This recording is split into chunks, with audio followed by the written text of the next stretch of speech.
You should procrastinate. You will work best under pressure with a real deadline. I decide that ultimately I'm the arbiter of my own success and I don't need to do it. Today we're talking to Ava. She's a college student majoring in national security. She's killing it on the debate team, but she does put things off until the last minute. Today, we're talking about how Ava was born to procrastinate and how she can use her Kolbe strengths in making her law school dream a reality. I always felt like my best work happened when I put things off. You are just the kind of person, when things go sideways, you can just jump right in. It definitely did surprise me that I was encouraged to procrastinate because I have always been told not to. Let's talk more about your complete Kolbe results. I would suggest to you, find a source. If it's something that you, oh my gosh, I love this book, or some, online resource that you're learning from, don't limit it to an hour. Go for 4. If that means for the next 2 or 3 days you don't get back to it, that's okay. I know you are a college student. Tell me a little bit more about what you're studying. Yes, sir. So I'm a freshman at Liberty University this year. My major is national security and intelligence.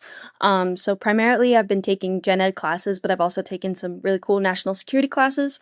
I'm also a member of Liberty University's debate team. So those are the 2 things that I spend most of my time doing. Sounds very cool. How are you liking it so far after a year? I like it a lot, actually. Debate has been probably my favorite thing. I'm doing very well at it, and I enjoy my classes a lot. I enjoy my schedule, and I'm really excited for next year. I'm not surprised. I actually, in my notes, had kind of put like the debate thing sounds perfect for you given who you are kind of cognitively, the way you take action. So, one of the things we talk about is your natural advantage, and you are a multitasking hero. I mean, you are just the kind of person, when things go sideways, you can just jump right in. Like, you do not need to have a plan and a structure.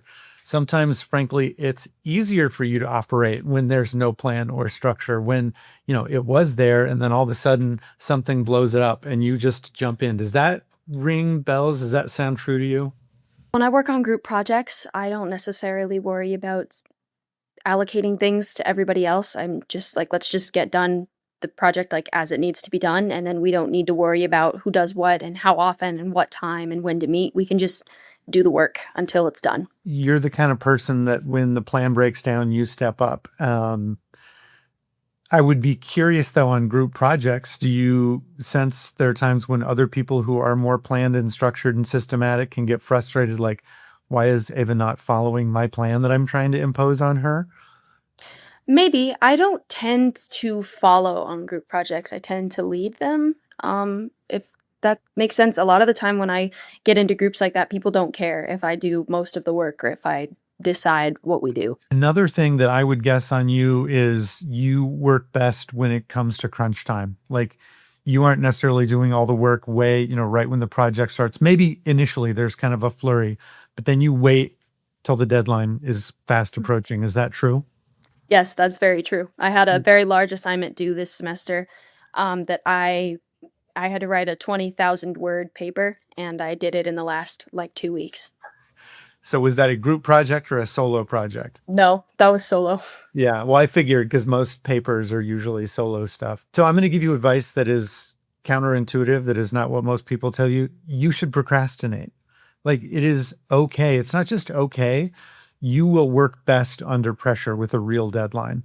And I know that's not what most people have told you. The smart thing to do is get started on it early. Now, what I will tell you, because that's kind of the attention grabbing part, is it's okay for you to procrastinate.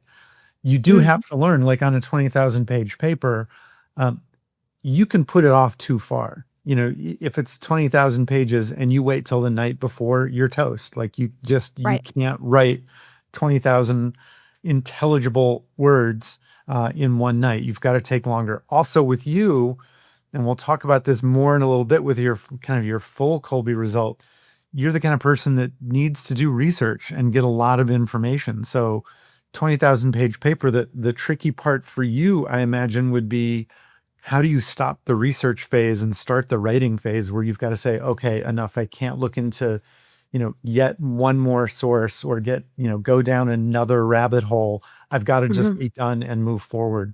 So you have to learn those things, but don't buy into other people's advice that you have to have it all planned out and systematic. Like, There's one way to write a paper. I mean, I don't know about you, but I was taught this, like, oh, here's the way that you write a research paper. You do this, and you put it into the plan, and then first you do your outline, then you do a rough draft, then you do your first.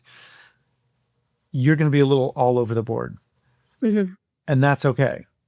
You'll get into trouble, and you won't do your best work when you follow somebody else's plan and system, and you don't give yourself the freedom to have a little more leeway and operating room to be open and adaptable.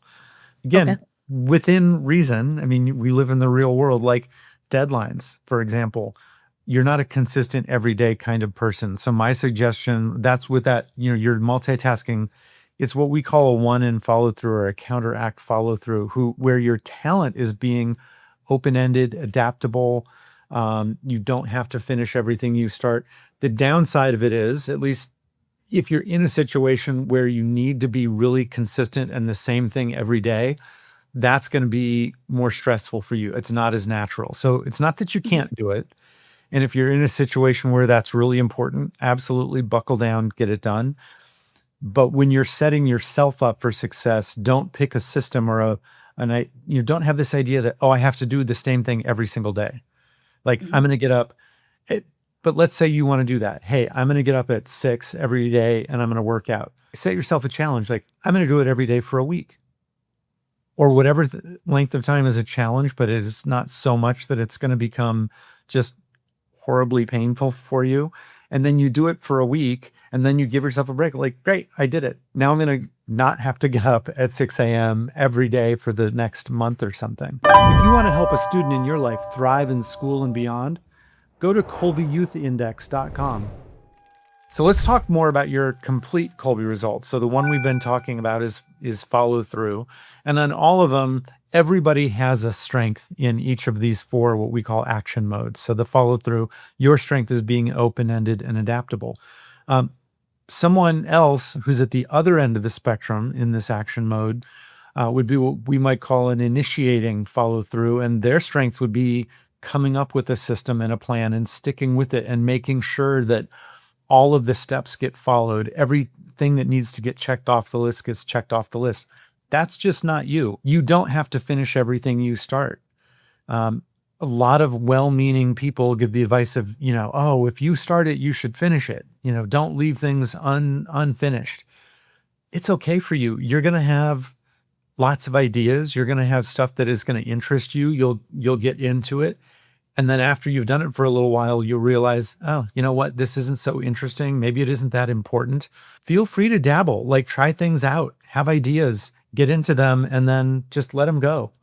A lot of people have trouble with that letting go part, especially if it came from parents saying, basically communicating, no, once you start something, I expect to see you, see it all the way through and finish it. So your implementer is how we deal with the physical, tangible, tactile world. The name implementer, it's not as how you implement things as in carry them out, but it's really how you use tools and implements. That's where the name comes from. So for you, you're a 6 in implementer. So you have a fairly high need to touch, feel, physically construct stuff. So this is why when I was talking about the way you study, I would really suggest to you get out of the library. Don't let yourself be stuck at a desk all the time. So whether that's the library, whether it's your apartment, you need to get out. If you are just, on a screen, whether that's in a screen, like a meeting, a Zoom meeting or something, or just researching online, you're going to hit a ceiling and you're going to need to go out and do things. So even if it's just little breaks, walk around, touch stuff, go outside, study outside with your computer. Even if it's on your computer, find a different place than just your desk or the library to do it. Is that stuff that you're already doing? Yes, I actually don't spend a lot of time holed up in my room or in the library if I can help it. I prefer to actually go for a walk while I listen to a lecture or have something in my hands while I'm listening in class. That is usually how I focus better. All right. The next one we'll talk about your fact finder. So in fact finder, you're an 8. And then a fact finder is how we deal with gathering and sharing information. So at an 8, you really initiate problem solving by getting information, becoming an expert, delving into things. You also share a lot of information. You when people ask you a question, you give them details. You don't just say, if somebody says, "Oh, how was your night last night?" You don't just say, "Oh, it was really fun. Had a great time." You say, "Oh, it was great. I went out with so and so, and here's where we went, and this is how our night started." And then, but you give the details, and that will carry through in your schoolwork. It'll carry through in jobs, um, and you really need to be able to find out that information. So, for example, with debate, generally speaking, I would say you're going to be better with the more planned debates rather than the extemporaneous stuff. If it is the extemporaneous stuff, it's where it needs to be something where you can do a ton of research, even if it's, oh, I have to be ready for 6 different topics because I don't know which one they're going to ask me. You're going to do the research and have all kinds of information at your fingertips for you may not know exactly what it's going to be. You really need to be prepared. That's part of who you are. You operate best in that environment. So, don't guess if you can avoid it. Sometimes you'll guess, but you will put it you'll phrase it like a calculated estimation. Like, well, I don't know exactly, but it's kind of between this and that. And that'll be your guess, but it's more calculation than guessing. Then the last one we'll talk about is your quick start. Quick start is how we deal with risk and the unknown. You are a 7 in quick start. So you take chances, you experiment, you will innovate with things. So even if it's like, let's go back to debate, it's something where you've done the research, you have all the information, you will try out a new argument sometime. You will throw curveballs. And if do you debate with a partner or is it just you? I do. I So debate with a partner. your partner needs to understand, and you need to figure out, because there may need to be a balance. If you surprise them too much, depending on how they operate, that might not be their sweet spot. They may not operate best in that, but it's something that you're going to do. Sure, you'll prepare the topic, but you'll be in the debate and you will think of something all of a sudden and you will just try it out. And sometimes it's not going to work. And don't be discouraged those times when it doesn't work, because you're also the kind of person that will just learn from it. You're like, okay, fine. That's a new data point. That didn't work. So I'm going to avoid it next time. Or this part of it worked really well, but I need to do a little more research so that I can counter that argument that somebody brings up on the other side. But you do have to be aware when you're working with a partner, they may not operate the same way as you. And you bringing up this new thing that you hadn't planned for and talked about ahead of time might throw them off. So just kind of have those discussions. Do you think your partner is more similar to you, or do you more complement each other in your styles? This past year, I was very similar to my partner. She was fantastic at like thinking on her feet and just coming up with stuff.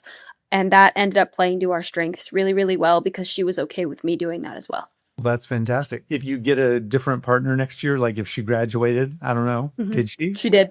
She Oh, did. I will have a new one. okay. So either combination can work. Like if you get somebody who's very naturally just like you, it'll be very comfortable. The only downside to that is then you might have gaps. Like we talked about your strength and follow through, where you're very open-ended and adaptable. And then when you pair that with your need to experiment and take chances and kind of do things differently, you aren't naturally the kind of person who's going to follow the system all the way through. So if you find yourself in a type of debate where that's really important, that's going to be more difficult for you. And if you had a partner who was more like that, then you could kind of toss it back and forth to each other, where they follow the plan or the system, and then you're the one who takes more of the chances and does the experimenting. So either one can work. The key is understanding who each of you are and then communicating it. So what questions do you have now that we've kind of gone a little more in depth about your full result? I want to spend more time studying the actual practice of debate and the theory behind it. And I'm wondering how you would recommend I should go about doing that. Because my plan was to study for an hour every single day at the same time, but now I'm hearing that I shouldn't be doing that. So I'm curious what you would recommend. I mean, I'd binge. I would suggest to you, like, find a source. And if it's something that oh my gosh, I love this book, or some, online resource that you're learning from, don't limit it to an hour. Go for 4. Stay up late doing it if you're into it. And then if that means you didn't do other stuff that you need to get around to for the next 2 or 3 days, you don't get back to it, that's okay. Or maybe it's you're binging for 2 or 3 or 4 days, doing lots of hours, and then you let it go for 3 or 4 days. Like, that's fine.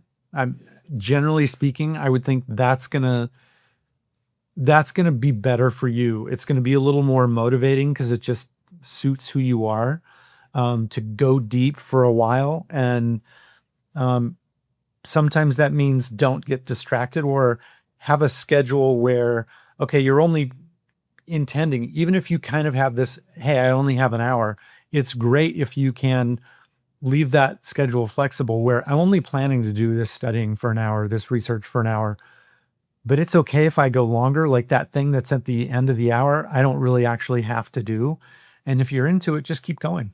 So, Ava, I know in the prep that we've done with you, you mentioned that sometimes motivation's a challenge for you. Like, how do you get motivated? Where do you see that being an issue?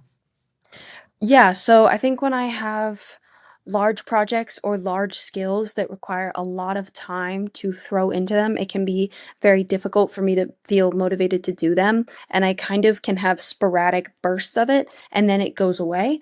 And usually that's not enough to get all of the work done. So I'm curious if you have any suggestions for how to sort of generate that motivation in other ways. So, one is a little bit of a mindset shift, and give yourself credit for those sporadic bursts being really productive for you.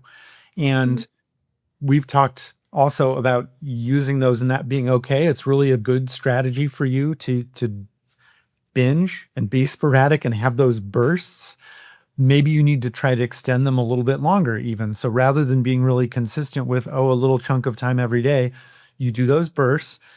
But the mindset shift is also use those to feed you and be proud of yourself. As far as working with other people, what sort of people do you recommend I should seek out to like do things with consistently? And what would be some strengths of working with others and some maybe weaknesses that I might have? Let's talk group project kind of work.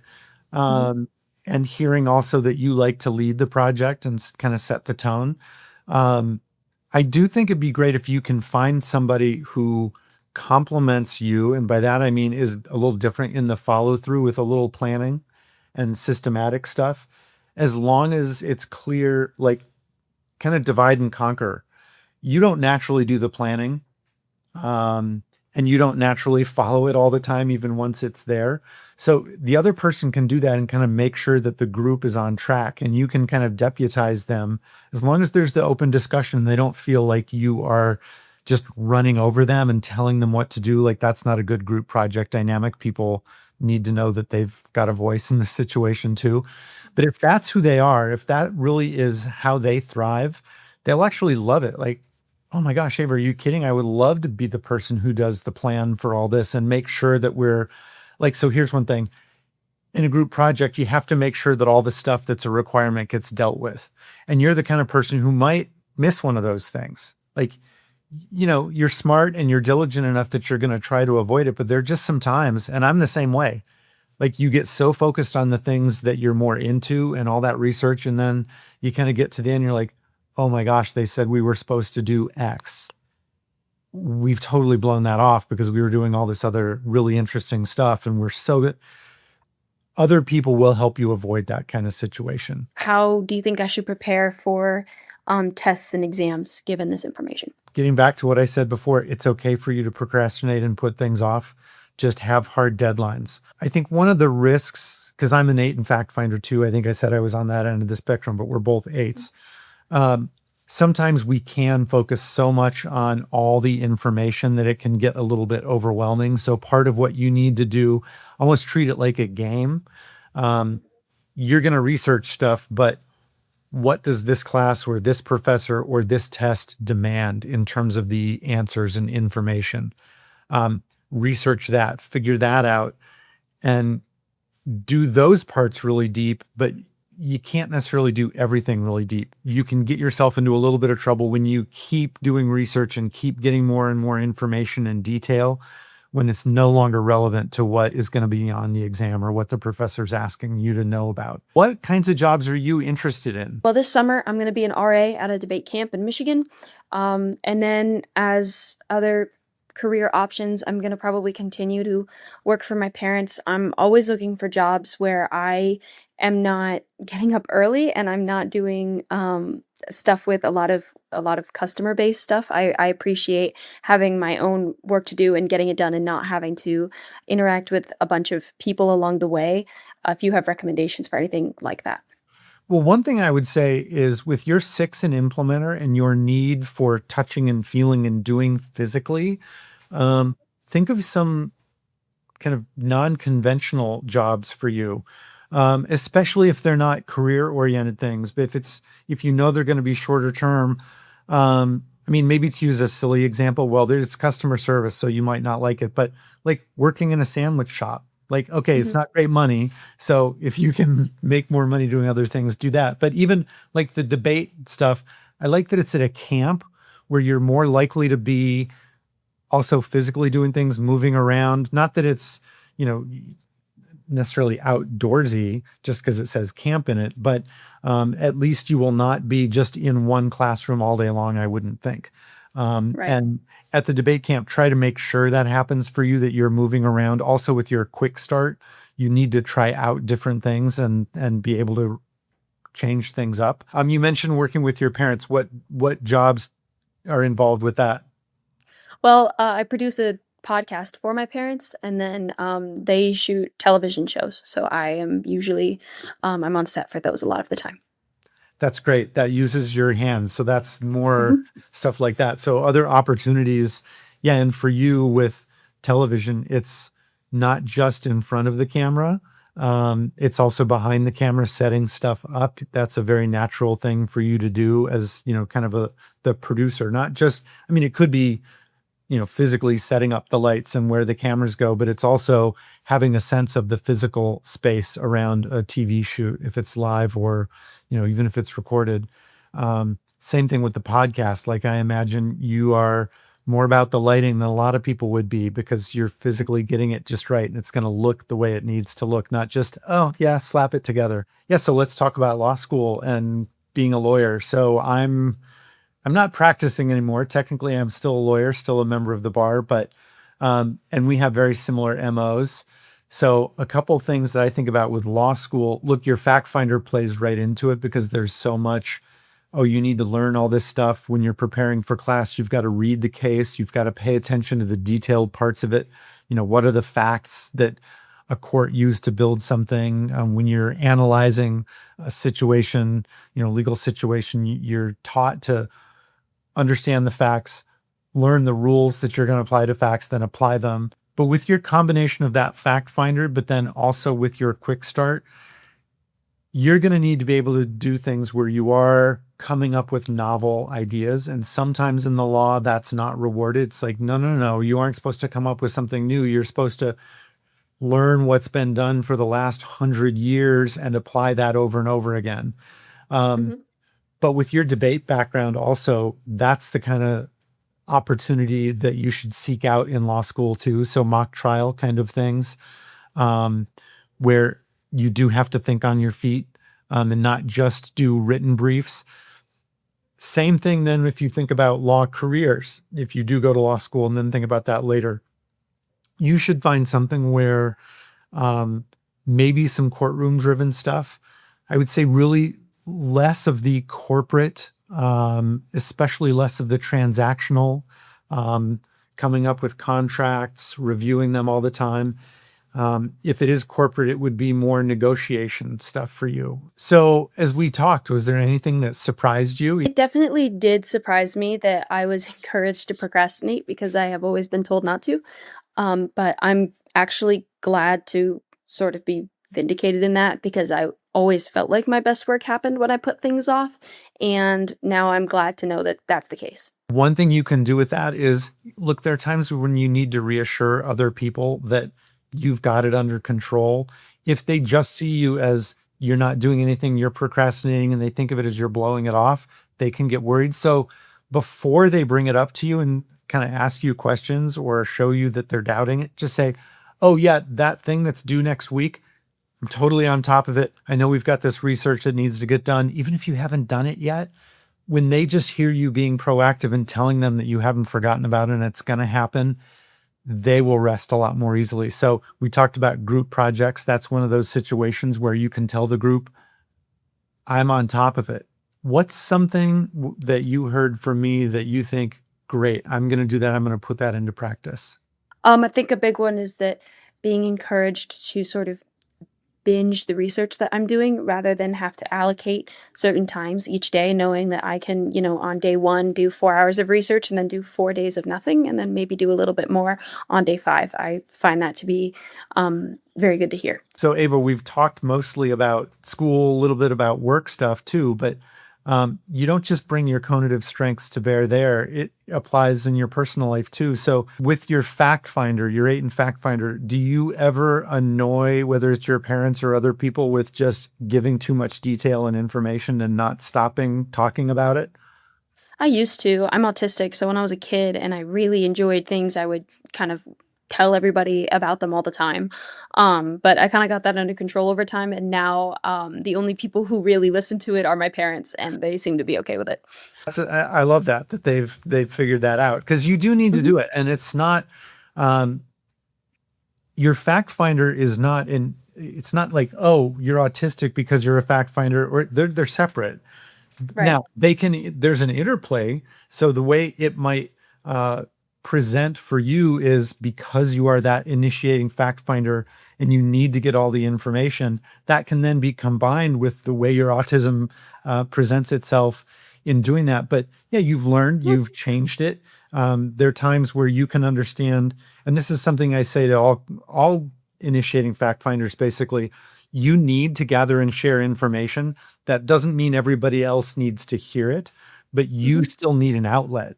So if there are times when you want to tell somebody, whether it's your parents or other people who don't have the same patience for you that your parents do, stop, but then give yourself and remind yourself, oh, I'm going to be able to get to the rest of this and I'm going to be able to, present all these other facts. And sometimes it's just writing it down for yourself, or saying it, because writing it down can be tedious. Oh, here are the Mhm. things, and just saying it to yourself out loud, even if nobody's there. Oh, here are the 7 things that I didn't get to talk about that I really wish I could have. And that'll Mhm. give you that sense of, yeah, I shared all that stuff that I needed to share. So, Ava, now that we've talked about your cognitive strengths, is there something you wish you knew earlier that would have made life or school easier? Yes, definitely the permission, I guess, to wait on things, to wait on gathering research, but then to allow myself to do that to a certain degree, I think will definitely benefit me in test taking in the future, because I always thought I had to do a ton of work for hours on the days leading up to the test, when in reality, when I have just kind of winged a lot of exams after just a little bit of preparation shortly before, I often get better scores because I retain more information. So now that I know that that system works better for me, I'm very happy to implement it in the future. I hope it works.